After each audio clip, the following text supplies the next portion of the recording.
"There's no need to bow," Commander Garrett Rivas said, his tone calm but firm. He had rehearsed that line in his head the moment the doors opened, because he knew Verdian culture had its quirks. What he hadn't expected, what stole his breath and froze him in place, was the way she did it. The alien woman who entered the room was unlike anything the human commander had seen in his years of service. Her skin shimmered in a living shade of emerald, catching the light like polished jade. Her hair flowed in dark green waves down her back, threaded with faint golden filaments that glowed softly, like veins of starlight. She wore a metallic corset, molded to her form, plates glinting silver green, paired with sleek black fabric that curved around her hips and left long legs exposed in an unapologetically regal display. She was elegance and danger embodied, as if Verdonia had shaped its diplomat from living art. And then she knelt. It wasn't a quick gesture, or a formal bow at the waist like human diplomats might expect. It was slow, deliberate, ritualistic. She sank to her knees with perfect fluidity, lowering her torso until her forehead touched the polished floor. Her arms extended forward, palms up, and her hips stayed raised just so, arching in a way that made Garrett's throat tighten with a heat he immediately tried to ignore. The movement was both graceful and startlingly intimate, the kind of gesture that looked less like diplomacy and more like devotion, or surrender. His jaw locked. This was all wrong. "There's really no need for that," Garrett said again. But the words came out tighter this time, roughened by something he couldn't quite name. "Please, stand. You're my guest, not my subordinate." The alien woman didn't move. Her voice, when it came, was melodic and soft, brushing over him like a caress. "Commander Rivas," she said without lifting her head, "to offer less would shame my people. To rise without permission would insult yours." "Insult what?" Garrett stepped forward, the sharp click of his boots on metal breaking the strange hush in the room. We don't do this. Humanity doesn't demand anyone bow. We believe in meeting as equals." Finally, she lifted her head. Her eyes were enormous, almond-shaped, glowing with iridescent green that deepened to gold near the center. They locked on his, holding him with a stillness that felt as heavy as gravity. "As equals," she repeated, tasting the word like something foreign. "How curious." Garrett hesitated. He'd faced warlords and counselors, assassins and spies, and not once had he felt so off balance. He extended a hand, impulse, instinct. "Human, please, stand with me." For a breath, she studied his hand, as if weighing the weight of the gesture. Then, slowly, she placed her palm against his. Her skin was warm, almost alive, the faint shimmer of bioluminescence chasing along her veins at his touch. When she rose, it wasn't submission. It was something else. Something unspoken. "My name," she said, her voice low and smooth, "is Naira Valen, first diplomat of Verdania." She let his hand linger in hers just a moment longer before releasing it. "And among my people?" She stepped closer, close enough for him to catch the faint, earthy fragrance of her skin. Her eyes held his, unblinking, a gleam of something dangerous or intimate lighting them from within. "A bow like that," she whispered, her lips curving with the ghost of a smile, "means far more than respect." Garrett's pulse kicked hard against his ribs. He didn't know what that meant, not yet, but he had the sudden, bone-deep certainty that his life, and maybe the fate of two worlds, had just shifted forever. The quiet hum of the shuttles. Engines was the only sound for a long moment as Garrett guided the craft down through the layers of atmospheric haze. Verdania's green and gold world vanished beneath them, replaced by the gleaming spires of Earth's crown jewel, New Singapore. Outside the viewport, the megacity stretched like liquid glass under the burning hues of sunset, towers climbing toward the stratosphere, their mirrored surfaces blazing orange and crimson as day faded into night. Beside him, Naira sat in silence, her almond-shaped eyes tracking the horizon. Even here, even in something as ordinary as a passenger seat, she radiated that same air of ritualized grace, her posture perfect, her long fingers resting lightly on her knees, as if even this shuttle ride were part of some sacred ceremony. Not what you expected, Garrett asked, glancing at her dot, her lips curved slightly, the smallest acknowledgement of his words. The archives did not capture this vitality. She turned, her green hair catching the sunset light, throwing back glimmers of gold. Your cities seem alive, Commander. Breathing, growing, Verdania. Changes only under the weight of centuries. Garrett, he corrected softly. If you're going to be on Earth, you might as well use my name. Her head tilted, a delicate gesture that somehow managed to look both curious and amused. Garrett. She tried it on her. Tongue like something exotic, something dangerous. Your name tastes simple, he chuckled. And yours? Naira Valen, she said, each syllable sliding like silk. But to you, Naira will suffice. The shuttle touched down on the private landing pad, crowning the Tyranny Line's headquarters. Garrett powered down the systems and rose, his movements brisk, precise, because he needed the rhythm of military efficiency right now. It kept his mind from lingering on the memory of her bow.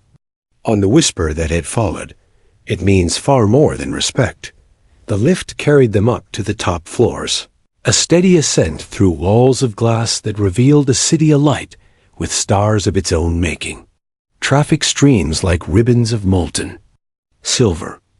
Gardens suspended between towers glowing in bioluminescent blue. Earth showing off, because that's what Earth did best. Garrett's quarters occupied the highest tier, a sprawling penthouse designed for visiting dignitaries, not soldiers.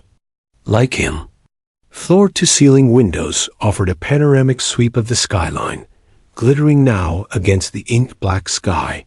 The room hummed with subtle luxury earth wood, polished to perfection, Verdian crystal decor, integrated for her comfort. He'd had the staff do that on purpose. Naira walked to the glass, her fingers brushing against its surface. Beyond, New Singapore blazed like a fallen constellation.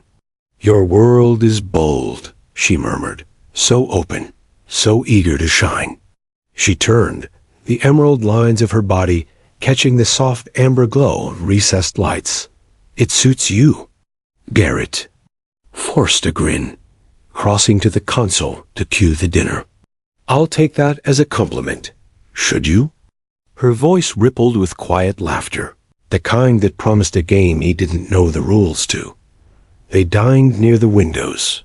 Earth cuisine paired with Verdian delicacies, a diplomatic courtesy wrapped in steel cutlery and crystalline dishes. Naira tasted everything slowly, with an almost sensual deliberation, and each time her eyes lifted to meet his, Garrett felt the floor shift beneath him. You've been watching me, she said suddenly, breaking the fragile rhythm of small talk. Observation's part of my job, Garrett replied, too quickly. Her lips curved. You blush when you lie. He almost choked on his wine.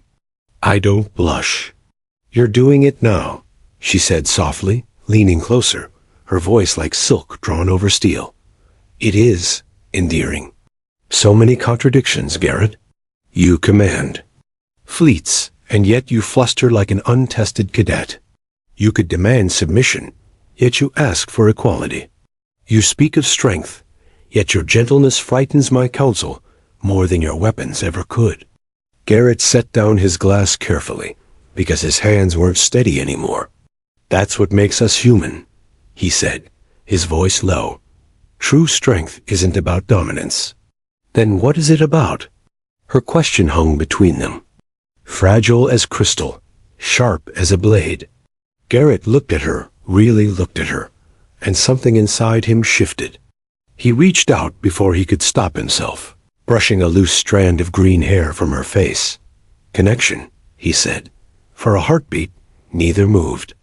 Then Naira leaned into his touch, her eyes half-lidded, her lips curving in something far more dangerous than diplomacy.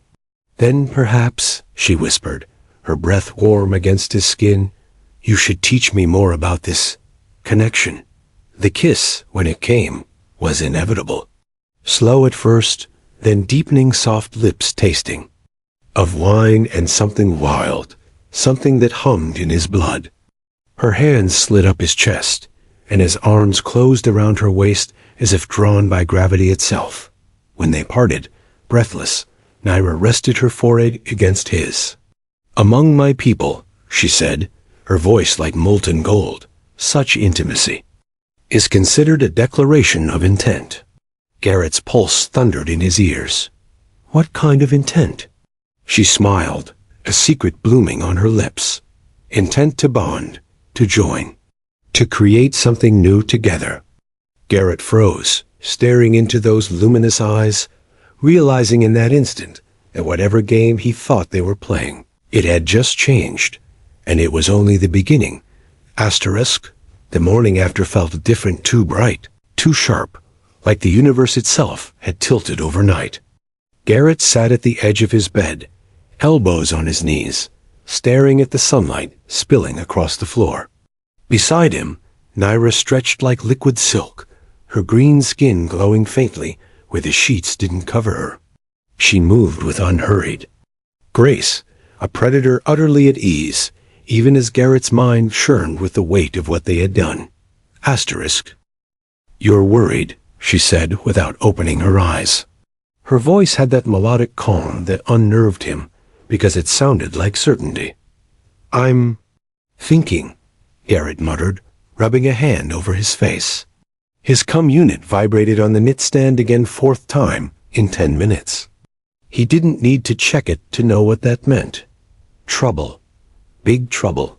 Naira propped herself up on one elbow, hair cascading down like a green-gold waterfall. About what? Last night? Or what comes next? Both, he admitted, reaching for the cum. The moment the screen lit, his gut sank. Headlines flashed across every major news channel. Human commander and Verdian. Diplomat and private quarters footage leaked. The image froze him, a still frame from a security feed, showing Naira stepping into his penthouse, her silhouette unmistakable against the glass walls. No context, no explanations. Just enough to ignite a political inferno. Garrett swore under his breath. Naira slid closer, her hand resting lightly on his arm. "So it begins," she said, not with fear, but something almost like amusement. "You knew this would happen," Garrett said, not accusing, just stunned. "I suspected," she corrected gently. "Verdian High Council watches every step I take. They were always going to weaponize this." The cum unit buzzed again, this time with an incoming holographic call. The ID code belonged to Admiral Henderson. Garrett hesitated, jaw tight. "Answer," Naira murmured. "Delay makes you look guilty." He hit the accept command, and Henderson's stern, weathered face flickered to life above the device. The Admiral's eyes cut like plasma beams. "Commander." "Rivas," Henderson said, voice clipped. "My office, 1 hour. And bring the diplomat with you." "Sir," Garrett started, but the transmission cut off before he could speak. The silence that followed felt heavier than the vacuum of space. Garrett stood, pacing to the viewport. The city glittered far below, oblivious to the firestorm brewing in the upper tiers of power. "This isn't just about us," he said finally, voice low. "This could derail Verdania's admission, split the coalition, start a war in the council." Chambers. Naira rose, gathering the sleek fabric of her ceremonial attire. The motion was unhurried, deliberate, as if she were preparing for a performance rather than a confrontation. "Then we show them the truth," she said, fastening the living metal clasps across her corset. Garrett turned, brow furrowed. "Which is?" "That what they fear most," Naira replied, stepping close, her eyes gleaming like molten emerald. "Is already happening. Equality, unity, a bond that cannot be broken." He caught her wrist gently, searching her face. "You're serious about this?" "Completely," she said without hesitation. "My people cling to hierarchy because it gives them control. But the moment I bowed to you and you lifted me up instead of leaving me on the floor, everything changed." Garrett exhaled slowly, the memory of that moment burning bright in his mind. "You think the council will understand that?" "No," she said simply, "but they'll have to accept it." Minutes later, they stepped out into the polished corridors of the Alliance Tower. Whispers followed them like shadows. Crew members tried and failed to look neutral. Garrett kept his stride steady, his face composed, even as his stomach twisted into knots. Henderson's office occupied the highest level of the command spire, its panoramic windows polarized black to block the city view. When they entered, the Admiral stood with his back to them, hands clasped behind him, staring at nothing. "Commander," Henderson said without turning, "do you know what landed on my desk this morning?" "A formal protest?" Garrett guessed grimly.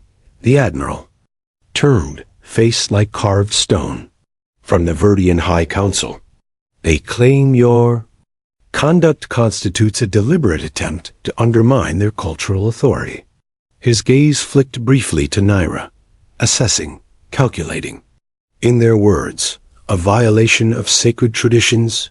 "That's absurd," Garrett snapped, heat rising in his chest. "There's nothing sacred about." "There is," Naira interrupted softly, stepping forward. Her voice carried calm steel. "But not in the way they want you to believe." Henderson's eyes narrowed. "Explain." Naira's gaze met his, without flinching. "The bow I performed for Commander Rivas was not mere courtesy. It is the highest act of deference in Verdian culture, a gesture intended to establish hierarchy. By helping me to my feet instead of accepting my submission, he broke that cycle. That is what terrifies them. Admiral, not a scandal, not a dalliance. Change." Henderson studied her for a long, tense moment. Then he shifted his gaze to Garrett. "Do you love her?" The question hit like a plasma round. Garrett hesitated only a second. "Yes." Naira's hand brushed his, the faintest touch, enough to steady him. The Admiral's expression didn't soften, but his tone did. "Then, congratulations, Commander. You've just turned a diplomatic negotiation into the most critical mission of your career. Your new orders are simple. Make this work, whatever this is. If your bond can bring Verdania into the Alliance as equals, not subordinates, then I'll back you. If it blows up," his jaw tightened, "we all burn." Garrett nodded once, the weight settling on his shoulders like a physical thing. Beside him, Naira's presence was a steady pulse of heat and certainty. As they turned to leave, Henderson called after them. "One more thing. Try to keep the public displays of affection to a minimum. This is still a military organization, not a romance serial." The door slid shut behind them. Naira's lips curved into a sly smile. "Affection, Don't start," Garrett muttered. "Oh, I haven't even begun." Her voice was soft, teasing and just a little dangerous. The Grand Assembly Hall of New Singapore pulsed with restrained energy, its vaulted ceiling arching like the inside of a starship. Hangar turned cathedral. Every inch radiated authority and spectacle, the marble floors flecked with threads of gold, the tiers of seating packed with dignitaries from across the Alliance, their voices a low thrum like a storm about to break. Garrett stood backstage, adjusting the collar of his formal dress uniform for the 5th time, though it didn't matter. His palms were slick, his chest tight with the weight of what was coming. Beside him, Naira was the embodiment of calm. Her gown fused Verdian elegance with earth craftsmanship, a living metal corset in polished silver green, flowing into a skirt, woven from fabric that shimmered like starlight. Her hair was interlaced with strands of bioluminescent filaments, glowing softly in rhythm with her heartbeat. She looked less like a diplomat and more like a queen from some ancient myth, queen who held entire worlds in her grasp. "You're nervous," she murmured, without looking at him. Her tone wasn't mocking, if anything. It was amused. "Of course I'm nervous," Garrett muttered, keeping his voice low. "In about 5 minutes, we're going to light a diplomatic powder keg in front of half the galaxy." Naira finally turned, her green-gold eyes steady. "No," she said softly. "We're going to show them a future worth fighting for." Before Garrett could respond, Admiral Henderson's voice boomed through the speakers. "Ladies, gentlemen, and honored beings of all designations, we gather today to address the future of Verdian integration into the Galactic Coalition." The murmurs swelled, then ebbed into a tense hush as Henderson's words rolled on. Garrett caught fragments: unity, tradition, partnership, but his attention was locked on Naira. She didn't look tense. She looked radiant, resolute. Then Henderson's voice cut through his thoughts. "And now, First Diplomat Naira Valen will address the assembly."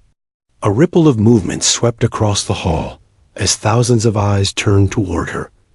Garrett exhaled slowly. "Here we go." Naira glided forward, her steps measured, every gesture deliberate. The hall fell into a silence so complete Garrett could hear the soft hum of the light panels overhead. She reached the podium and paused, not to bow, not even slightly.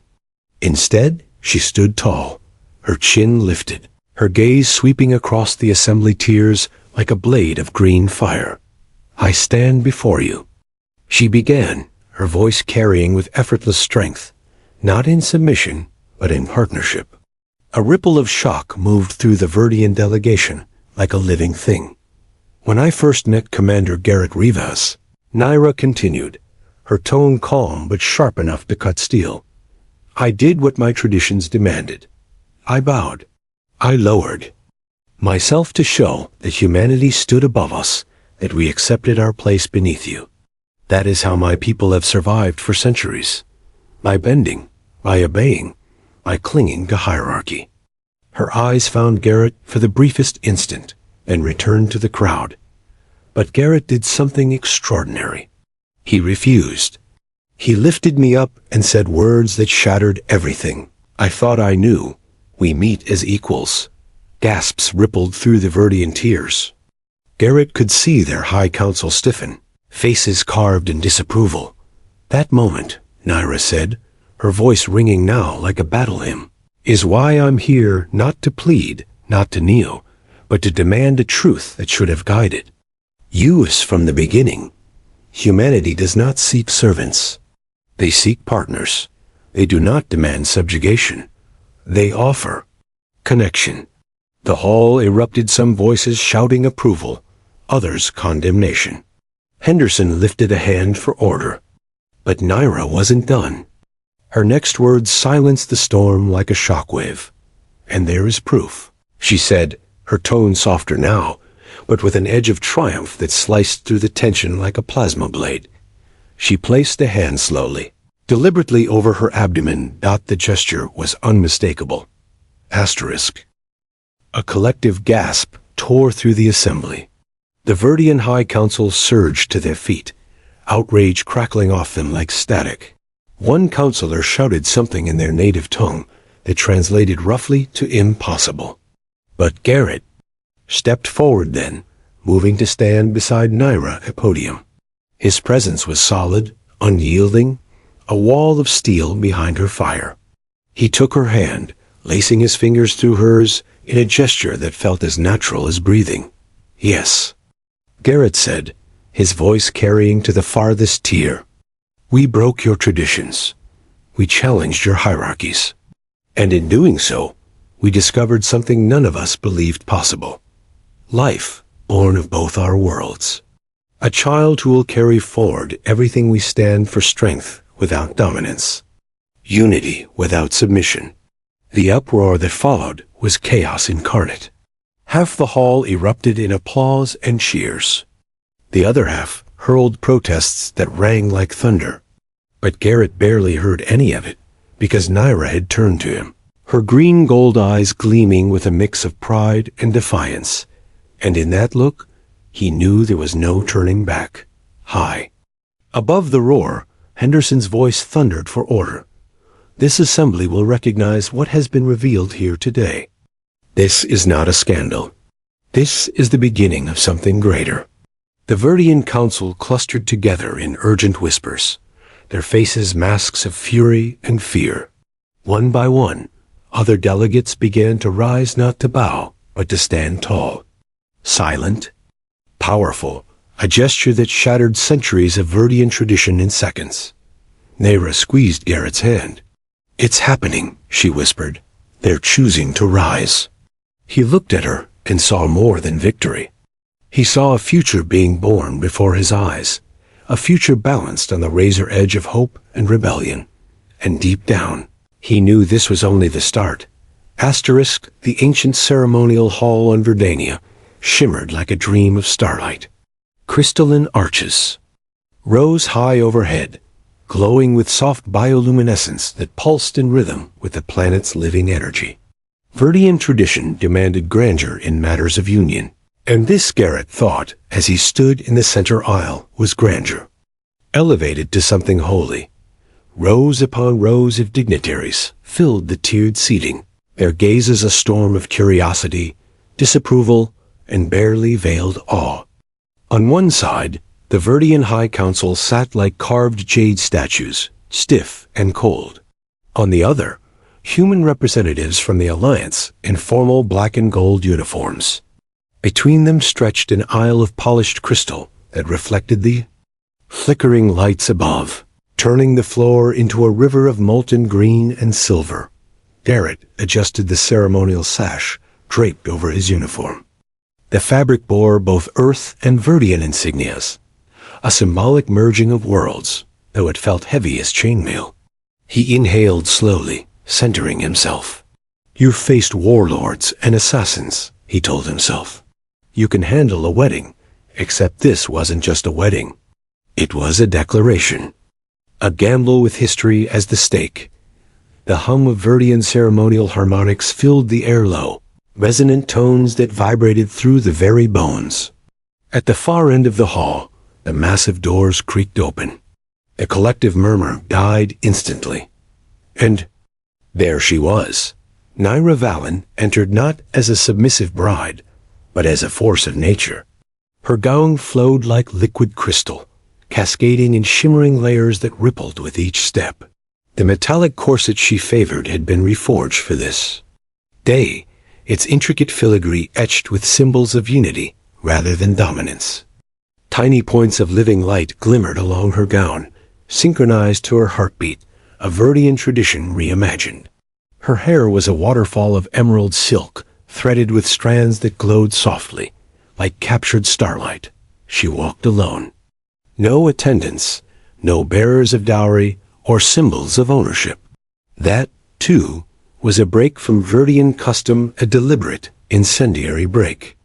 And when she reached the midpoint of the aisle, every witness held their breath, because this was the moment where tradition demanded the bride kneel, press her forehead to the floor in absolute submission. Naira did not kneel. She stopped, lifted her chin, and looked directly at Garrett. Then, with a grace that made the hall hum with tension, she extended her hand. Gasps rippled like a wave through the crowd. Garrett moved forward slowly, aware that every step was rewriting 1,000 years of cultural law. When he reached her, he didn't take her hand like something offered. He clasped it as an equal. And together, they walked the remaining distance to the ceremonial arch, its crystalline curves alive with pulses of green and gold. The efficient fusion of both human and Verdian tradition spoke words. Neither had rehearsed, but both understood. This union is not of conquest or submission. It is of choice, of harmony. Garrett repeated his vows in steady tones, promising not dominance, but devotion. Naira spoke next, her voice carrying like a song forged from steel. I stand before you, not bowed, but risen. I give myself not as property, but as partner. As equal. The hall erupted not in applause, but in raw sound.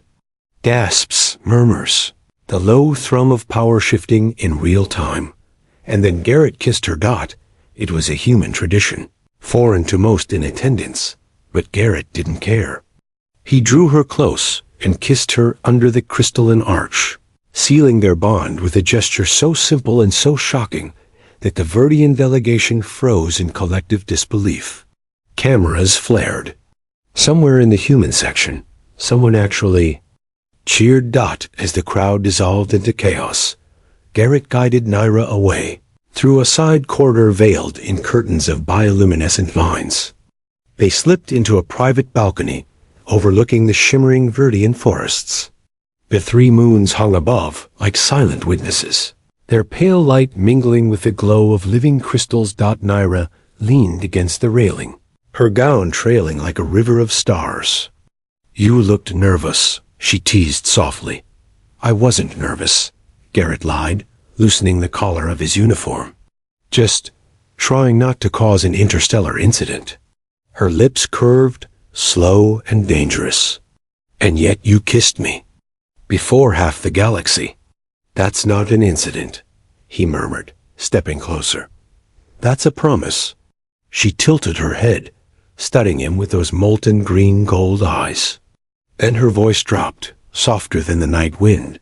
Do you remember the first time we met? When I bowed? Garrett gave a short laugh. Pretty sure I'll never forget. I never told you what it truly meant, she said, turning fully to face him. Not the Council's version. The real meaning, hidden in our oldest traditions. She paused, her fingers brushing his jaw. That bow isn't just about deference. It's about recognition. It is only given when one knows. She leaned in, her lips grazing his ear. They have met the one who will change their world forever. Garrett froze, breath caught in his throat. Slowly, he drew back to look at her and what he saw there. In her luminous eyes, hit harder than any plasma round. You knew, he whispered. I knew, she said simply, her voice threaded with triumph and tenderness. And now, so do you. The night stretched before them, rich with promises. And dangers alike. In the distance, the Verdian forests sang their harmonic song under the moons, but here, in this quiet balcony, 2 souls sealed a future that would either unite the stars or set them ablaze.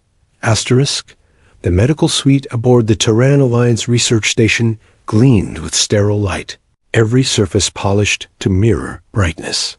The hum of biomonitors filled the air, accompanied by the occasional soft chime of diagnostics, running in endless loops. For all its clinical precision, the room felt charged, like the tense calm before a thunderstorm. Garrett paced the length of the chamber, his boots striking the alloy floor with clipped precision. The commander who once faced pirate fleets and warlord coalitions, without blinking now, found his hands trembling. Not from fear of battle, but fear of what came next. Commander Rivas, Dr. Susan Fletcher said gently from behind a hollow console, You're going to wear a hole in the deck. Garrett shot her a look. You've got monitors, Doc. You tell me how she's doing. She's doing beautifully, Fletcher said, her voice shifting from clinical to something close to. Aw, her vitals are strong. Stronger than projected for a hybrid gestation. Across the room, Naira lay reclined in a contoured medical cradle, her emerald skin glowing faintly beneath the shimmer of her ceremonial maternity gown, an elegant fusion of Verdian living metal and soft human fabrics. Her hair spilled across, a cushioning like green silk, bioluminescent threads pulsing in gentle waves with every measured breath. Asterisk, she caught Garrett's restless pacing and gave him a look of pure Verdian amusement. You are more anxious than a Verdian male awaiting a blood duel, she teased softly. This isn't funny, Garrett muttered, finally coming to stand beside her. He reached for her hand, fingers closing around hers as if anchoring himself. Her skin was warm, steady a calm against the storm in his chest. "No," Naira agreed, her voice lowering, rich with meaning. "It isn't funny. It's sacred." Before Garrett could reply, one of the diagnostic columns chimed a soft harmonic note rather than the sharp alarm of failure. Dr. Fletcher's eyes widened as she scanned the holodisplay. "Fascinating," she murmured, adjusting the focus to bring up a three-dimensional projection. The image bloomed in the air above the cradle. A developing infant, curled in the amniotic cocoon, its features already distinct. Garrett leaned closer, breath-catching. "God," he whispered. The child was perfect, and yet impossibly new.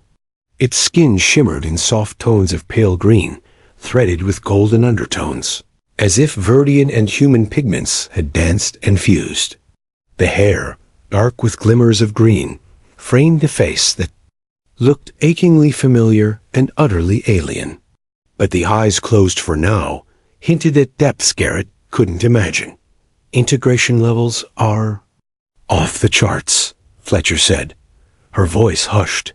"Genetic markers show complete harmony. No rejections, no anomalies." "If I didn't know better," she trailed off, shaking her head. "If you didn't know better what?"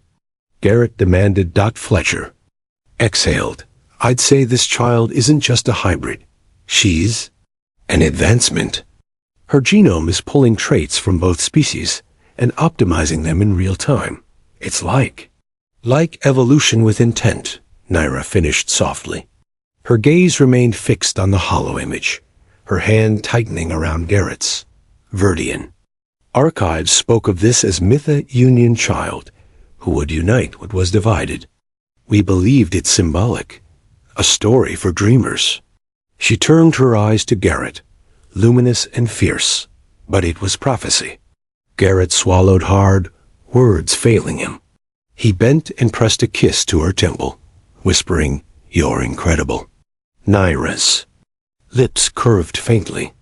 "We are incredible," she corrected, her fingers brushing his jaw.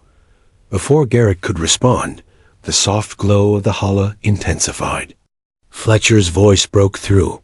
"Commander, first diplomat? It's happening. The delivery process is initiating." Chaos unfolded in ordered precision. Fletcher and her Verdian counterpart moved swiftly, calibrating the hybrid birthing. Protocols, procedures no one had ever tested outside simulations. The suite dimmed to a soothing green-blue as environmental controls shifted to mimic the harmonic resonance Verdian physiology required. Naira single quotes S breaths deepened, controlled, her body glowing brighter as instinct fused with biology. Garrett stayed at her side, gripping her hand like a lifeline. She never cried out, though her grip could have crushed steel. Verdian strength wrapped in elegance, his equal in every way. Minutes stretched into eternity. Then a sound shattered. A silence, a thin, piercing cry that vibrated through the suite like music from another world. Garrett blinked against the sting in his eyes as Fletcher turned, cradling the impossibility in her arms. "She's perfect," the doctor whispered. "Absolutely perfect." The infant was small, impossibly delicate, and yet radiated vitality. Her skin gleamed with faint iridescence, patterns shifting like sunlight through leaves. Tiny fingers curled, already strong. Her eyes opened, and Garrett forgot how to breathe. They were human in shape, but Verdian in depth, layered with molten hues of green and gold that seemed to catch every shard of light and make it new. Those eyes fixed on him with unsettling clarity, as if she recognized him. Garrett took her gently, the weight of her more profound than anything he'd ever held. Beside him, Naira sat upright, her glow soft now, her beauty almost unearthly. She reached out, her hand cupping their daughter's head with infinite tenderness. "Astra," she said softly, the name slipping into the air like a blessing. "Astra Dawn Rivas," in the old tongue, Astra means to rise. Garrett repeated. It, his voice breaking. Rising together. At the dawn of something new. The baby cooed softly, and then the room flared with light as her skin pulsed in a sudden burst of bioluminescence, the glow reflecting off every surface in a shimmering wave. The monitor spiked, readings scrambling. She's resonating with the environment, Fletcher whispered. And God help me look at this. She's manipulating the crystalline structures in the walls. Not telekinesis, not Verdian bioharmonics. Something else entirely. Astra gurgled, and a crystalline panel floated free, spinning gently in midair before settling back like an obedient pet. Naira's gaze met Garrett's over their daughter's glowing head. Her voice trembled not with fear, but with awe. Not just ours, she said. She's the future. Garrett kissed his daughter's forehead, his jaw set with quiet steel. Then God help anyone who tries to take her from us. In the sterile quiet of the medical suite, history had just changed shape, and no one, not even the galaxy's most powerful councils, was ready for what came next. 6 months later, the observation deck of the Tyran Alliance headquarters stretched before Garrett like the edge of infinity, its transparent walls opening onto the endless sprawl of stars. Below, New Singapore burned like a galaxy unto itself, a tapestry of light threaded through darkness. Garrett stood with his hands clasped behind his back, the weight of command replaced by something far heavier, the weight of change. In the cradle behind him, Astra cooed softly, her laughter ringing like crystal bells. She hovered 2 inches above her hybrid crib, suspended by forces no one fully understood. Tiny shards of living crystal orbited lazily around her, glowing in perfect harmony with the bioluminescent patterns rippling across her skin. She's getting stronger, Naira murmured from his side, her voice soft but laced with pride. She stepped closer, her presence still carrying that quiet, devastating grace that had unraveled his ordered world.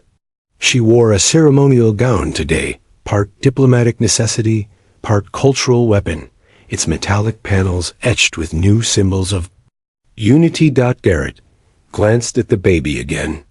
Dr. Fletcher says she's developing abilities neither of our species had. He exhaled slowly.